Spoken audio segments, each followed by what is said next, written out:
Have you ever sat back and watched what a few other people may be doing, the extreme success they're enjoying, and at just about the same time feel that maybe success was just slipping through your fingers? Why does that happen? How does a guy like me, no formal education, no business experience, earn millions of dollars, build a business that operates all over the world? I don't have any special talent and ability. I've just got some phenomenal information that I've gathered over the past 52 years. And you can have it. When we fully realize that thought causes all, we'll know there's never any limits. We ourselves do not impose. It starts inside. Your life to this point has been controlled by a paradigm, and so you've been thinking thoughts that are in harmony with the paradigm. That is why we keep getting the same results over and over and over again. The terror barrier bounces up, and you bounce right off the damn thing. If you can build the fantasy, and you can turn it into theory, I guarantee you it'll turn into a fact. I went into companies and I started to show the companies how paradigms was controlling the productivity. And you know, their sales went up by hundreds of millions of dollars. Do you think the Wright brothers were being logical? Do you think they were being realistic? They weren't scientists. They were bicycle mechanics in Dayton, Ohio. What do you really want? Go lay under a tree somewhere. Don't even talk to anybody. Let your mind wander. Let it take off. Martin Luther King didn't have a plan. He said, I have a dream. You gotta have guts. Don't throw your wants. Don't leave your wants on the table. For goodness sake, take a run at it. Now, I want you to go and sit down at that table and you pick up those dreams that you've left sitting there for a while. You say, no more. I'm alive, I'm awake, and I'm on the move, baby.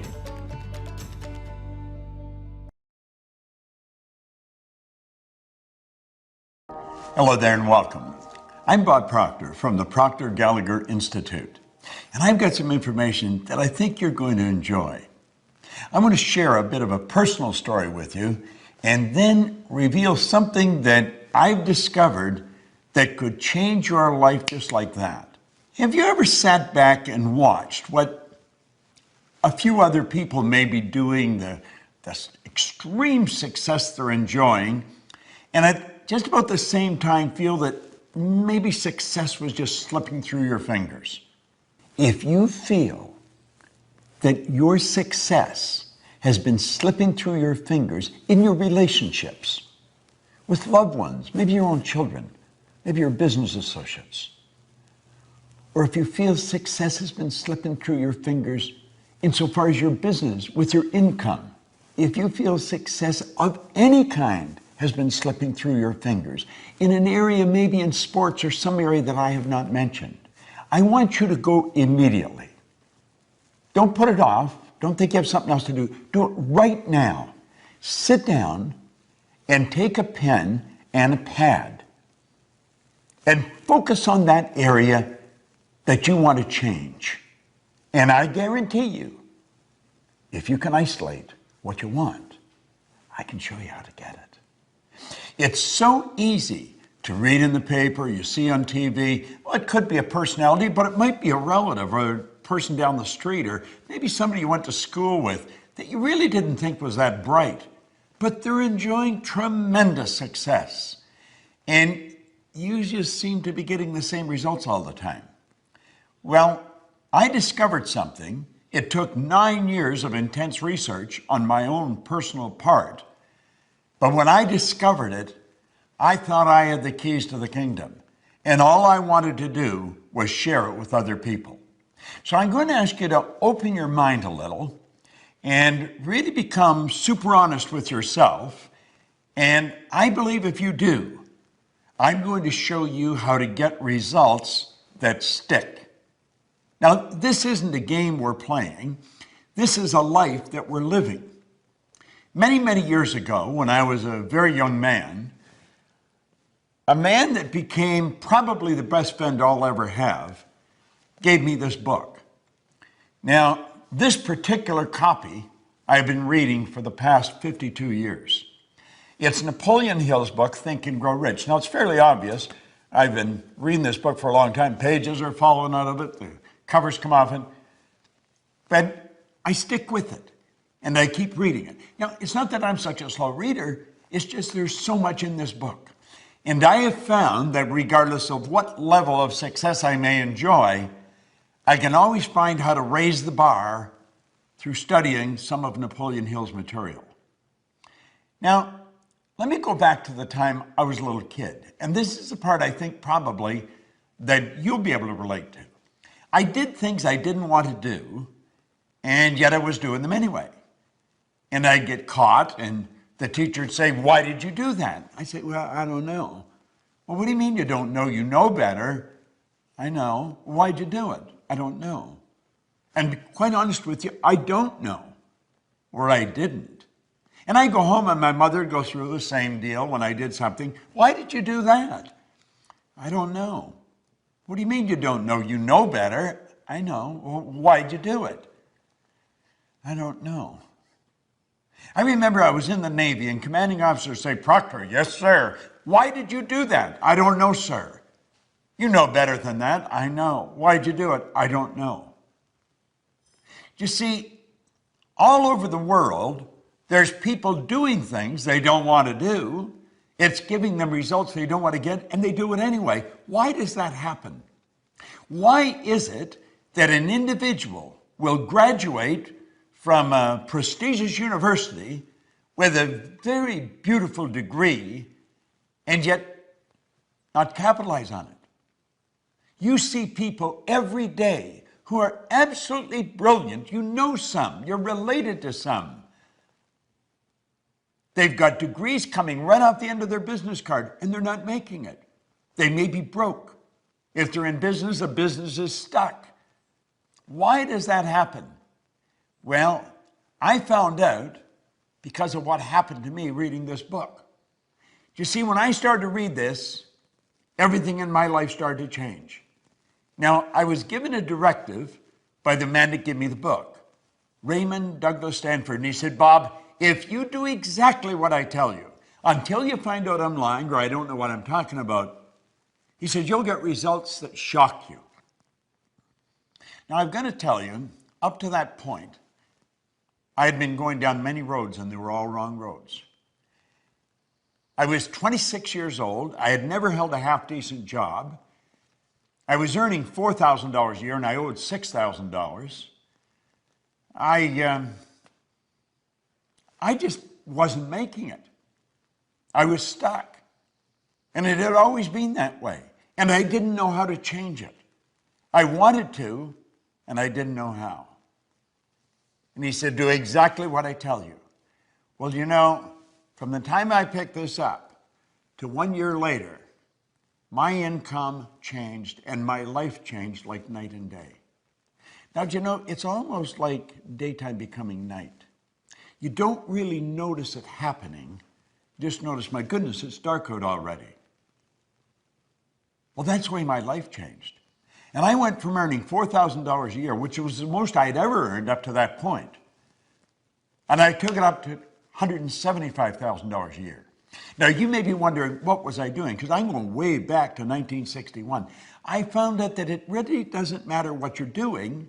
Well, it does, but for the most part, it doesn't. What matters is how you're doing it.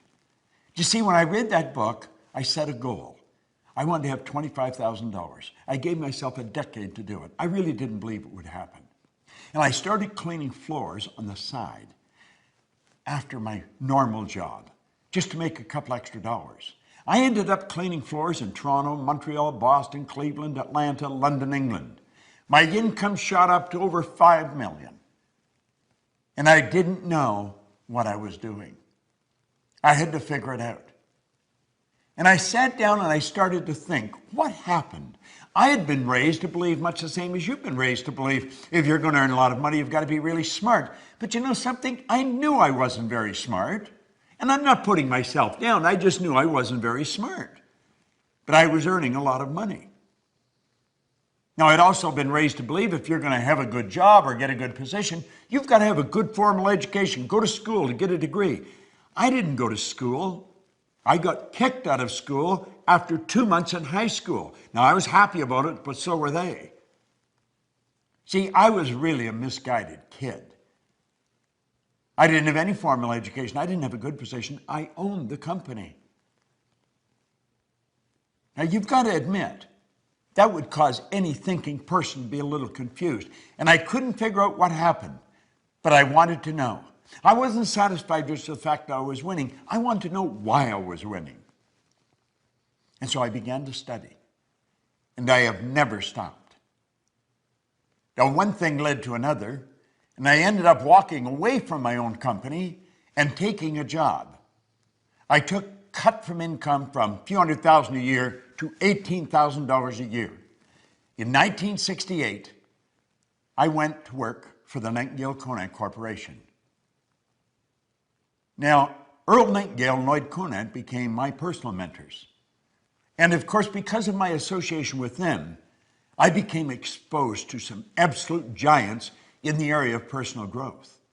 Now, this is a way back when personal growth as an industry was really just beginning to start. I was selling records when I got into this business, long playing records.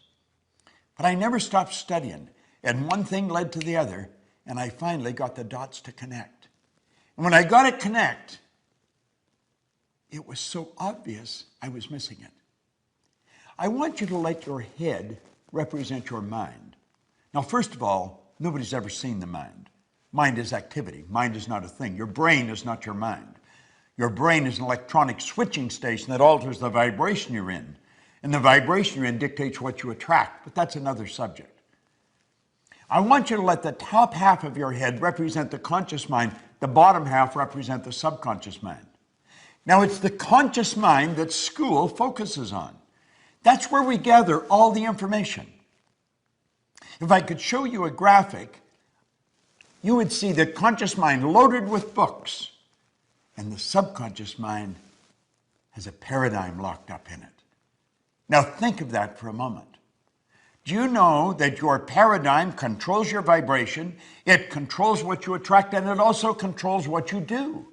It literally controls your behavior. If you look outside at your results are nothing but the manifestation of your paradigm. And when you go to change your paradigm, which is something you must do if you want to change results, I'm going to tell you, you're in for the battle of your life. Paradigms do not want to be changed. There's an old saying, I've heard it many times over the years, habits die hard. So you have to ask yourself, what is a paradigm? A paradigm is a multitude of habits. They're ideas that are fixed in your subconscious mind, and when all brought together, they're called paradigms. So the paradigm is like a cybernetic mechanism. It's a control system in your subconscious mind. And the wisest among us sometimes do not understand that. So they don't understand how to change it. You see, unfortunately, school doesn't teach this to us. If you're having trouble in school, they tell you study some more. And so you pile some more information. But that doesn't change the behavior. If the teachers, if the parents only understood the report card is a reflection of the paradigm, not a reflection of the information that that student has gathered. If the sales manager only understood that the sales sheet is a reflection of the salesperson's paradigm, not what they know about selling. You see, people will study selling. They'll study practice and presentations. They study overcoming objections, and they study closing. And they get it right down to a science. But when they get in front of a prospect, the paradigm takes over. Well, you see, when I learned this, I thought I had made a breakthrough, and I had. But it was much bigger than I thought. I went into companies, and I started to show the companies how paradigms was controlling the productivity in that company, regardless of the size. And one of the first large contracts I had was with the Prudential of America, and almost simultaneously with the Metropolitan Life Insurance Company. They are the two largest insurance companies in the world. And I was showing the agents how to change paradigms. And you know, their sales went up by hundreds of millions of dollars. And I'm not exaggerating. This is all documented. I'm not making up some funny story. This is on the books of the Prudential of America. One retired VP said he thought that Proctor raised the sales by $1 billion. Now, I worked all throughout the company. I've worked with companies all over the world, showing the employees how to alter the paradigm. See, employees are the most important thing to a company. Now, companies don't always seem to recognize that. They spend a lot of money on systems, on buildings, and brick and mortar, and on things. The next time you go into a hotel, think of this. If we took all the staff out of a hotel, from the chambermaid to the general manager, you wouldn't have a hotel any longer. You just have a brick and mortar edifice, a building full of stuff. You see, the hotel is the people. I was recently staying in the Ritz-Carlton Hotel. If you ask an employee where something is, they don't tell you, they show you. They have a motto: we are ladies and gentlemen serving ladies and gentlemen. Well, I want you to stop and really think of your results. And then ask yourself, do I know how to get better results? Oh, you do. I'm talking about from relationships to selling to building your business. If you feel, and without any formal education, without any real business experience, I built a pretty successful company. And I have been building successful companies and helping companies change, build bigger companies for 46 years now. There might be one or two people that are still alive that have been in it longer than me. You see, I'm going to be 80 on my next birthday. But you want to know something? I got as much energy as a person in their 30s or 40s. And I'm going to tell you why. I understand who I am. I understand how to express the higher side of my own personality. See, we don't get energy, we release energy. And desire is the triggering mechanism to release the energy. Well, I can show you. I can show you how to alter the paradigm. I'll help you understand how it was built, because it's genetic. It was started right at the moment of conception, when all of mom's DNA and all dad's DNA came together and formed the nucleus of you. And then 280 days later, you made your great debut on this planet, and you were programmed environmentally. I'm going to show you how to change it. I'm going to show you how to take the knowledge you've already got and compound your results. Turning your annual income to a monthly income, it's doable. I can show you how to do it. I'm not exaggerating, not even a bit. It's shocking when you stop and think about what you're capable of doing. Edison one time said, if we all did what we were capable of, we would astonish ourselves. Do you know something? I think it's time we started to astonish ourselves. See, at the Proctor Gallagher Institute, we give you information that produces results that stick. It's not a blip on the screen. I feel good, so it goes up, but it comes back down. We're going to show you how to change that automatic pilot that's lodged in your subconscious mind. We're going to show you how to alter that paradigm and how to consciously and deliberately build the paradigm that will produce the results automatic that you seriously want. I just love this material. I absolutely love it. And I love sharing it. I love watching people change right before my eyes in seminars. I don't have any special talent and ability. I've just got some phenomenal information that I've gathered over the past 52 years. And you can have it. If success has been slipping through your fingers, you can stop it right now. And you can produce the results you want, results that stick. This is Bob Proctor. Thank you.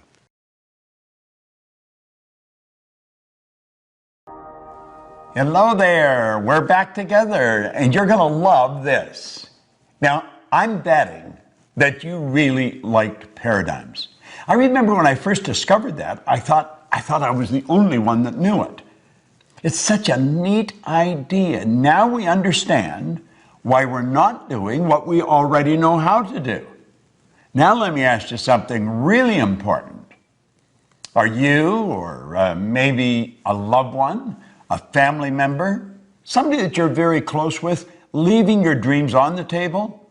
Insofar as your money is concerned, or maybe the travel you'd like to do, or relationships that you want to develop, or the health that you really, really, truly want to enjoy, or maybe even your love affair. You're missing it. The dream has escaped you. How would you like to know a formula that's as exact, it's exact as mathematics on how to get what you want?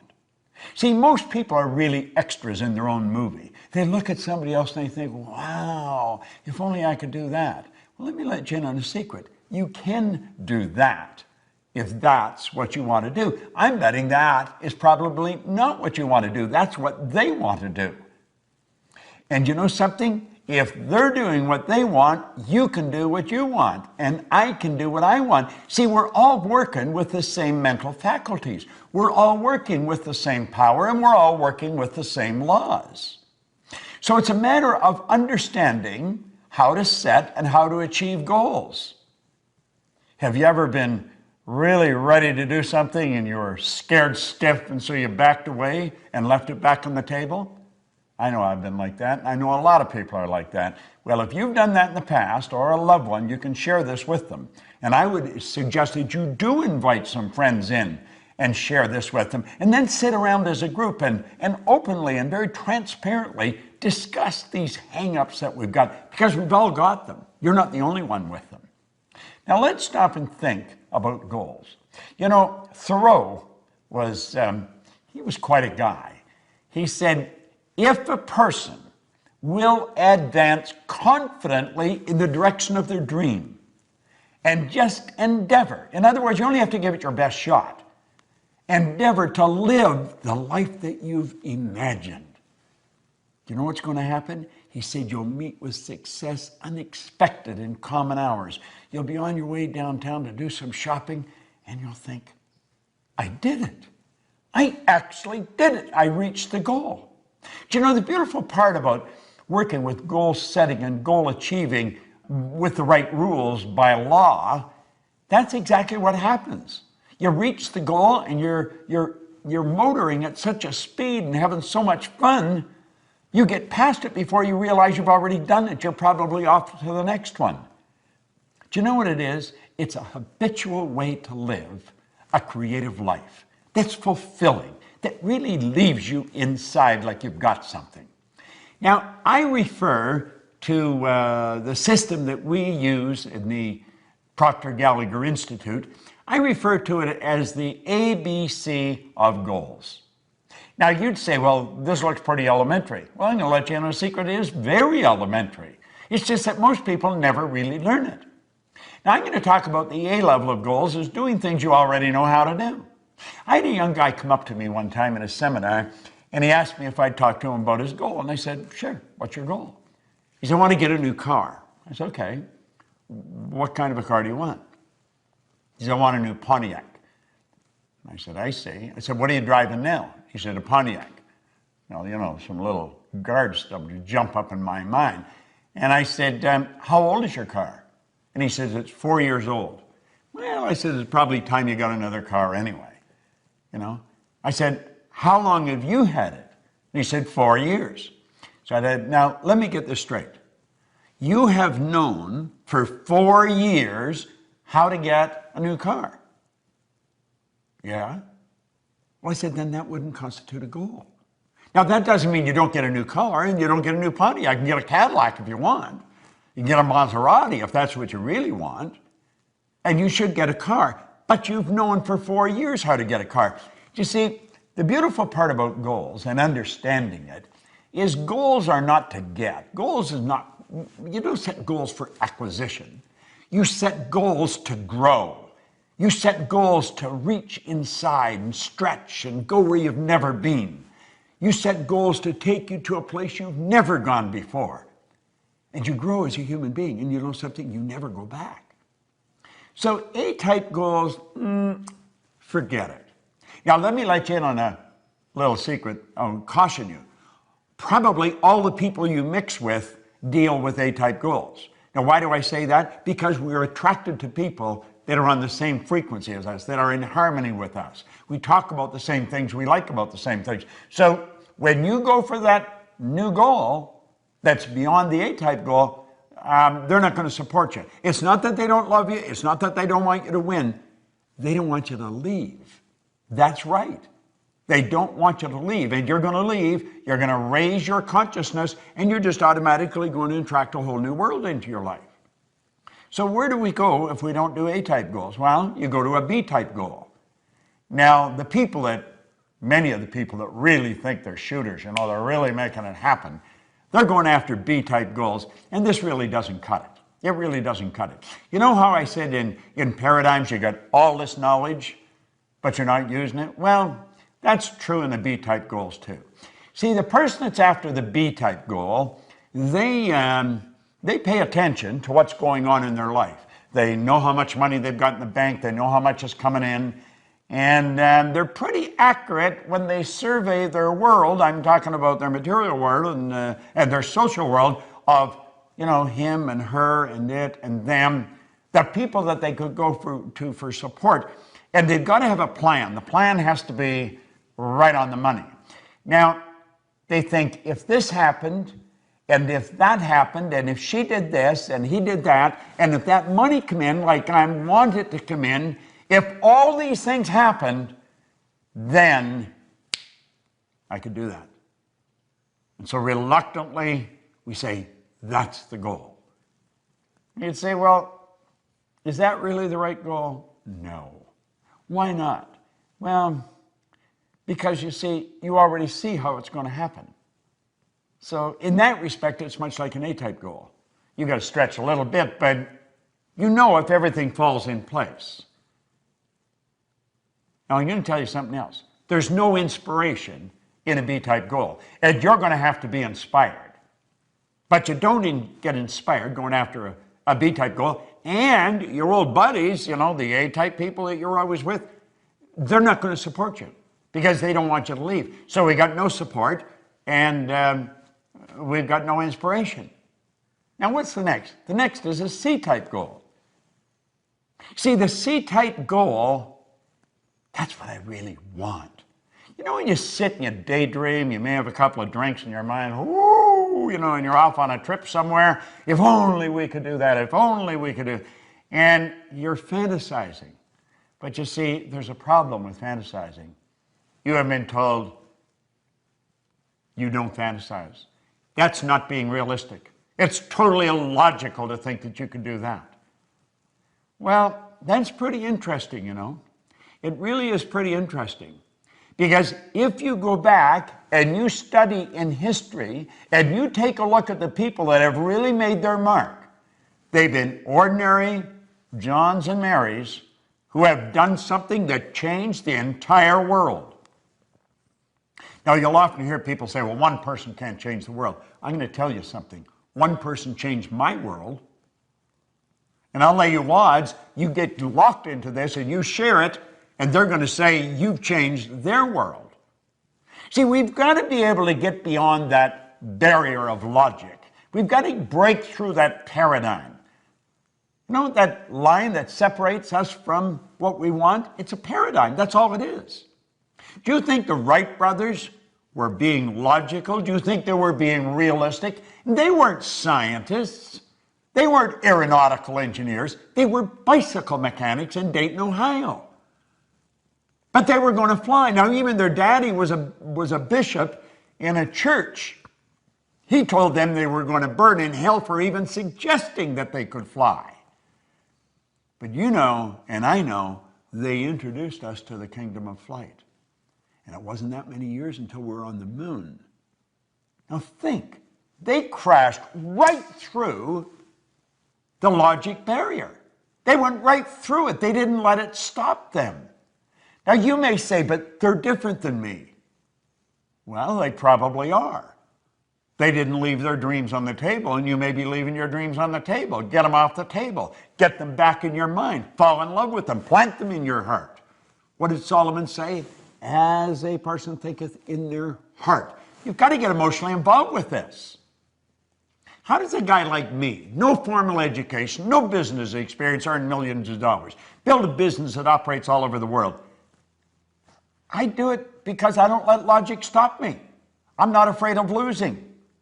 Now think, what do you really want? Go lay under a tree somewhere. Don't even talk to anybody. Let your mind wander. Let it take off. Go to the land of imagination. Think about it. Let your mind wander. Go right through the terror barrier that we call logic. I'm going to teach you something about the terror barrier later, but I want you to stop and think of what you want. I had the very good fortune of working with Sir Edmund Hillary. Now, you might not even know who he is, although he hasn't been gone very long. He is the guy that was the first person to stand on top of the world. He was the very first man to stand on the top of Mount Everest, along with Tenzing Norgay, his Sherpa guide. So you know the beautiful thing about them, this little side deal, neither one of them would say who got there first. Tenzing Norgay didn't say. Edmund Hillary didn't say. But they were the first, Hillary and his Sherpa guide. Now, Ed Hillary was a beekeeper from New Zealand. He was a beekeeper down in Auckland, New Zealand. Where did he get the idea that he could do something that has never been done before? People died. There's people encased in ice up there. They're never coming down. They've tried to do this. They've been trying to do this for centuries. Just like the Wright brothers, there's people trying to fly for centuries. But you know the strange thing about it? Ed Hillary went up there in 1951, he failed. He went back in 52, he failed. Now there's people around him saying, you've got to be out of your mind going back there. You're going to kill yourself. But in 1953, he stood on top of the world. I had the pleasure of working with him on a couple of occasions, and the only difference in Ed Hillary and myself that I could see was in his size. He was a big man. You say, but I'm not like Hillary and I'm not like the Wright brothers. You're exactly like them. You're exactly like them. There's a spiritual power within you that's perfect. Your spiritual DNA is perfect, and it's forever seeking expression with and through you. That's why you want things. Don't throw your wants. Don't leave your wants on the table. For goodness sake, take a run at it. Go sit down at that table.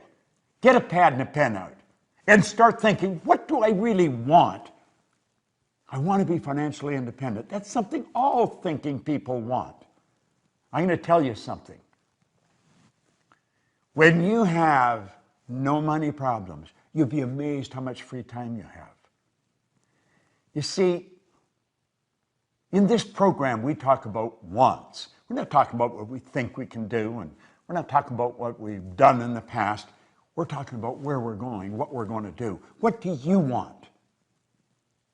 I guarantee you, if you can describe it, if you can see it in your head, you can hold it in your hand.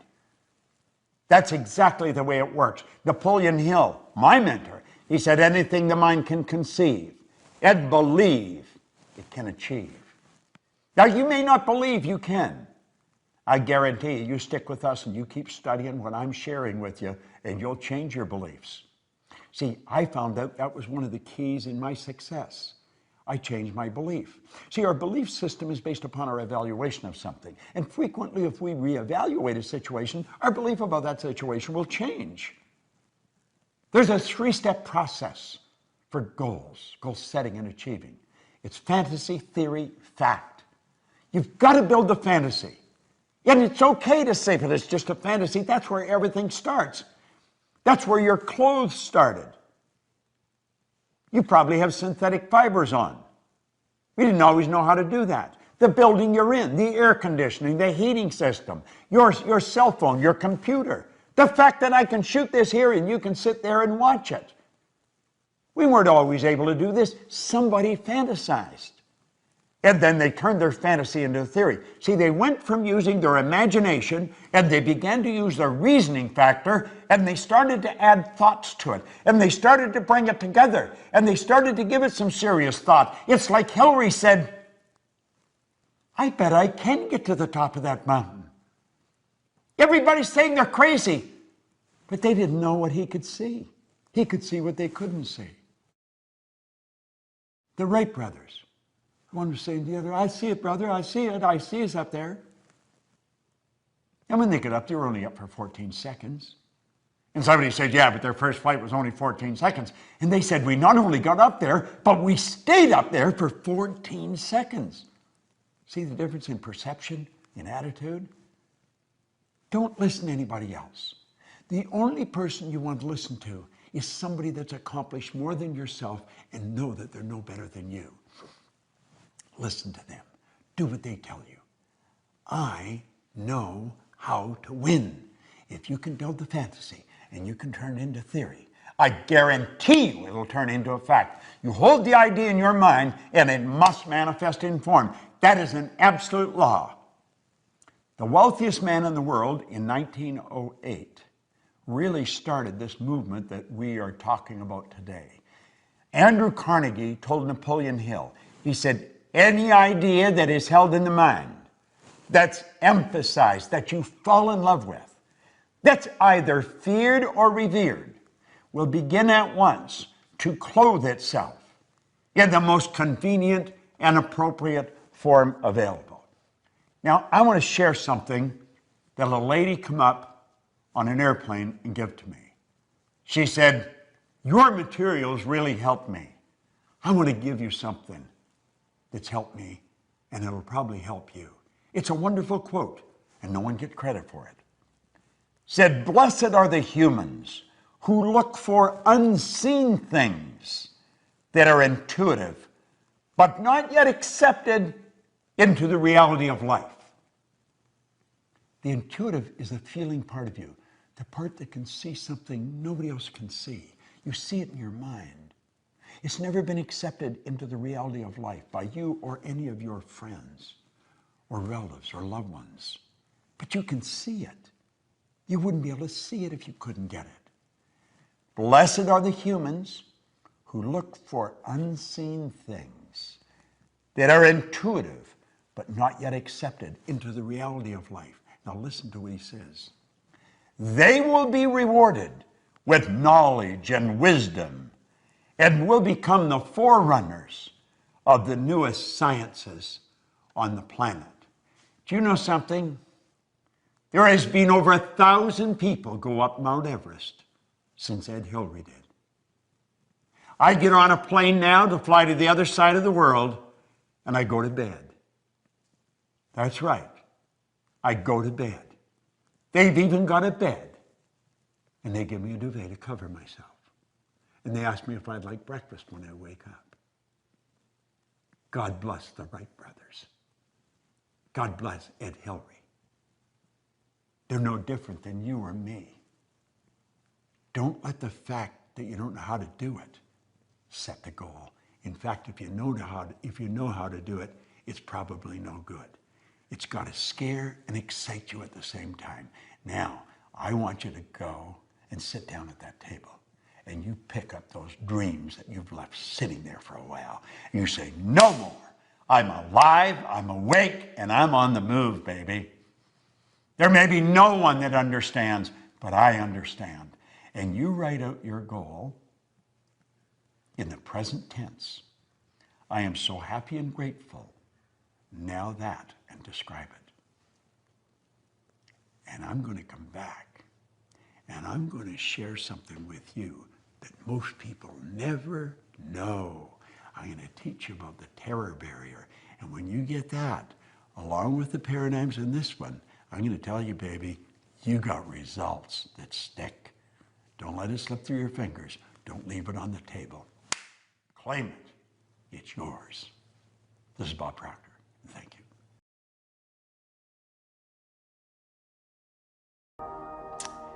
Well, here we are back again. Now we've got some understanding of what paradigms are. We know that if you know how to get to where you're going, you're probably going in the wrong direction. You're not going after what you want. See, the beautiful thing about goals is that it's a forever, never-ending experience. You're going on a journey. You're always going where you've never been. That's what life is about. Life is an exciting adventure. It should never be a bore. And it can be, but only if you follow the right rules. Now, I'm betting that you went and sat down again at the table and you picked up your dream and you've itemized it. I am so happy and grateful now that. Now that you've done that, there's a little internal war going to start going on. Because you see, the paradigm is there in your subconscious mind. It controls your vibration, therefore it controls your actions. Now, there was a doctor, I'm going to digress for a moment, and I'm going to share something with you that I consider the most phenomenal idea that I have ever learned. I had been studying this material for a good 9 years, trying to figure out, why was I winning? I was winning, but I didn't know why. And you know something? Most people that are winning don't know why. Then I was what you call an unconscious competent. I was competent, but I didn't know why I was. I was winning, but I didn't know why. Therefore, I had something that was non-transferable. You're going to become a conscious competent, and you're going to know why you're winning, and therefore you can share it with your kids, your family, your friends. That's the beautiful part about this. Now, I have to take you back to the year 1934. Long time ago, you've got to admit. There was a doctor by the name of Truman Fleet in San Antonio, Texas. And he was actually appalled at the state of the healing arts. He said, we're not going about this. We're not doing this right. He said, we're treating the symptoms of disease. We're not treating disease at all. When you operate on the body or you're asking them, how do you feel? You're treating symptoms. You're not treating the cause of problems. Yet he said, everything originates in the mind. U.S. Anderson wrote one time, when we fully realize that thought causes all, we'll know there's never any limits. We ourselves do not impose. It starts inside. He said, we've got to heal the body, mind, and the soul. We've got to heal the whole person. And he said, nobody's ever seen the mind, ever. The mind is not a thing. Now, most people, when they think of the mind, they actually think of the brain. You might be doing that right now, but that is not the mind. See, the brain is part of the body, a very important part of the body. In fact, that's where the electrical control system is set up for your entire being. This body is a magnificent machine. It's controlled by the mind that sets off the central control system we call a nervous system.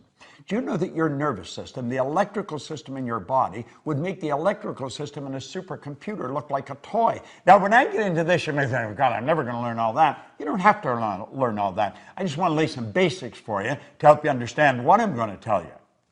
And Fleet said, if we're going to help people, we've got to have a picture of the mind. So he said, this is a picture of the mind. Now, I think that's the greatest idea I've ever learned. That's called the stick person. And you'll see the big circle at the top has a line right through the center. On the top half of the line is the conscious mind. And on the bottom half is the subconscious mind. Now, the subconscious mind and the conscious mind working together express themselves through that small circle in the bottom that we call the body. The body is the instrument of the mind. Before the body does something, it has to happen in the mind. We're working from a higher to a lower potential. There's a power flowing to and through us that has no limits. The only limit placed on the power is the limit that's placed on the form through which it's flowing. It's something like electricity. Look at a light bulb for a moment. That is not electricity. That's the expression of electricity. See, the only limit placed on electricity is the limit that's placed on the form through which it's flowing, namely the transformer or the bulb. If you want more light, put in a bigger bulb. Well, if we want more action, plug in a bigger idea. Now, he said, this drawing represents the mind. The top half represents the conscious mind, the bottom half represents the subconscious mind, and the small circle represents the body. Now, I'm going to take the conscious mind off for a minute. Now you just have the subconscious. That is how you arrived on the scene. Your subconscious mind was wide open. Your subconscious mind has no ability to reject anything. Whatever you turn over to it, it will accept. You see, as a little baby, you arrive on the scene like that. That's how language is learned. That's how you pick up all the idiosyncrasies of the people around you. Now, there was genetic conditioning prior to you arriving on the scene. That's why you look so much like your relatives. But then you arrive, you learn the language of the people that surround you.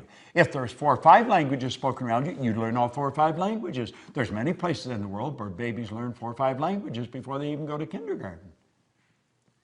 But as you start to get towards time to go to school, the psychic barrier starts to come up, and the conscious faculties begin to develop. And that's when you start thinking for yourself. But you see, what to think has already been programmed. See that X in the subconscious mind with the puffy little cloud around it? That's the paradigm. And of course, that puts the body in an X-type vibration. Now there's a power flowing into your consciousness. It never stops. And as the power flows in, you build ideas. And what kind of ideas do you build? X-type ideas. Why? Because they're in harmony with the paradigm. If you start to think thoughts that are not in harmony with the paradigm, it causes quite a bit of discomfort. Now think. If you've never jumped out of a plane, go up in a plane and contemplate jumping out of it. You'll start to feel very uncomfortable. You see, it's not an X idea. It's not an X idea. Now, it could be that you get involved with that, but not as long as you're thinking X-type ideas. Now, do you see, your life to this point has been controlled by a paradigm, and so you've been thinking thoughts that are in harmony with the paradigm. That is why we keep getting the same results over and over and over again. There's no secret to this. It's predictable. If you watch people, you'll watch how they move. There's habit patterns being expressed, behavioral patterns that's producing the same result. Now let's move this ahead. I call that state bondage.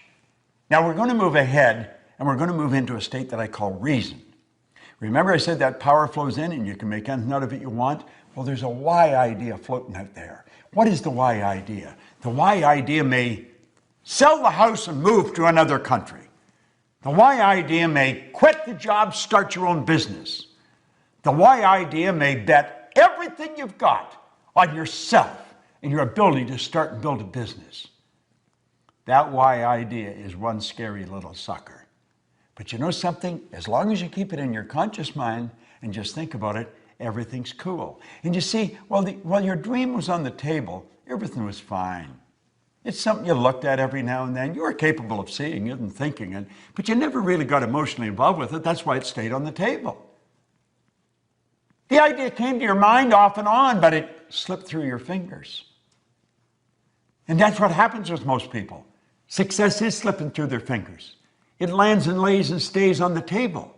What we want to do is turn that idea over to that power inside. Now, what happens when we do that? Well, let's stop and think of what I said. I said the X energy in the paradigm controls the vibration. Now, on a conscious level, vibration is referred to as feeling. You'll probably want to watch this maybe 4 or 5 times because it probably is foreign information. And as you watch it 4 or 5 times, you'll say, damn, that makes so much sense. And it really does, because it's the truth about what we're doing. Well, the X energy causes us to vibrate the way we're vibrating. And if somebody says, how do you feel? You'll say, pretty good. Well, I don't feel too good. What you're really saying is, I'm in a great vibration, or I'm not in a very good vibration. What happens when you're not in a very good vibration? You're emotionally involved in a negative idea. See, your subconscious is your emotional mind. Now, if you go to turn that why idea over to the subconscious mind, which is what you have to do if you're going to act on it, all hell breaks loose. Now look at this. When you do that, when you take the why idea and you turn it over, you're going to find that worry, fear, anxiety strike, bang! A terror barrier pops up and you bounce off that terror barrier and you go right back into bondage. You think, oh God, I don't really want to do that. I mean, I don't need all that money. And I'd have all those income tax problems. And besides, I don't want to have the responsibility of a company. I may not earn much here, but I feel safe here. That's what keeps most people where they are. You see, the worry is on a conscious level. You worry you're not going to put it all together. Remember, you can't see the results. You can't see how you're going to do it. And that worry instantly turns into fear. You impress worry, and it turns into fear. Now, whatever's impressed must be expressed, and it turns into anxiety. Now, in a future lesson, I'm going to show you where it goes from there. But for the benefit of this lesson, you don't like to stay in an anxious state. and a terror barrier bounces up, and you bounce right off the damn thing, and you go right back into bondage. Have you any idea how many people do that? Have you any idea how many people are doing it today that are just about a 9-iron away from where you're sitting? Your friends, your relatives, people that are absolutely brilliant. And you'll look and you'll say, you could do that without any trouble. You're so smart. We think they can, but we can't. Do you want to know something? You're every bit as smart. All the knowledge there ever was or ever will be is locked up within you. Now think about what I'm saying. All science and all theology, the only two sources of reference we've got to go to, tell us that we've got deep reservoirs of talent and ability within us. We're spiritual beings, and our spiritual DNA is perfect. There's perfection within us, and Spirit's always seeking expansion and fuller expression.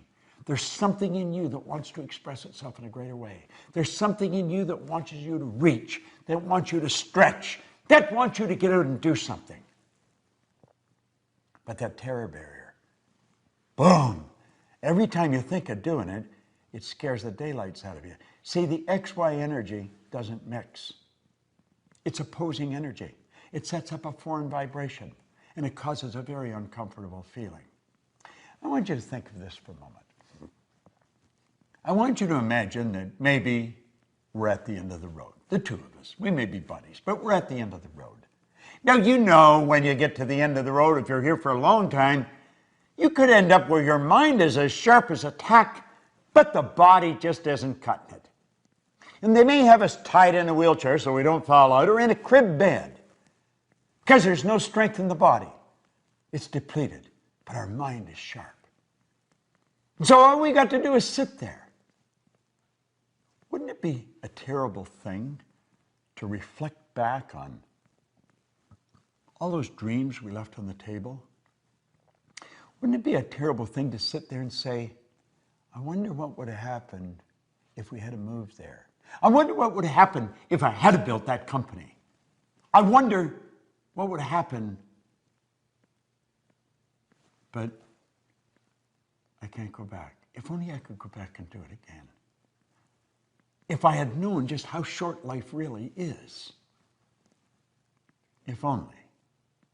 Wouldn't it be much better to sit there and relive all the big moves we made? Even the big losses would be exhilarating to relive them. Wouldn't it be wonderful to go back and relive the dreams that we conquered? Oh my goodness, I think that would be great. Well, you see, you've got a choice. And you can go crashing right through that terror barrier. Joseph Campbell said, the cave we fear to enter holds the treasure that we seek. Now, you see, you've got it within you to just say, I'm going for it. See, on the other side of the terror barrier is freedom. And you know that's what we seek? If you go to Washington, D.C. in the United States of America and go visit the Korean Wall, in honor of all the Americans that lost their life in Korea, you will see carved into granite, freedom is not free. You don't have to know how to get there, and you don't have to have a plan. Martin Luther King didn't have a plan. He said, I have a dream. You see what I'm saying? You just have to know the first step of action that's necessary. That's all you have to know. You got to have guts. And you know something? The more understanding you have, the more guts you will have. When you go crashing through that terror barrier, the fear doesn't leave, the uncomfortable doesn't leave, but through the repetition of impressing the why idea over and over and over, it eventually leaves. And you build a new paradigm. And then you start the same journey over, but you're starting it from a different place. Where you started here, now you're starting up here. And you've got all the experience. Personally, when I set a goal, if it doesn't scare the daylights out of me, I know it's no good. Now, I don't want to waste my time because I know that there's only so much. I don't know how much there is, But I want the time to count. I want to know exactly what I'm doing. I want to know exactly where I'm going. And I want every day to be an exciting adventure. Now think, how do you really want to live? Do you want to leave those dreams on the table? Is that really what you want to do?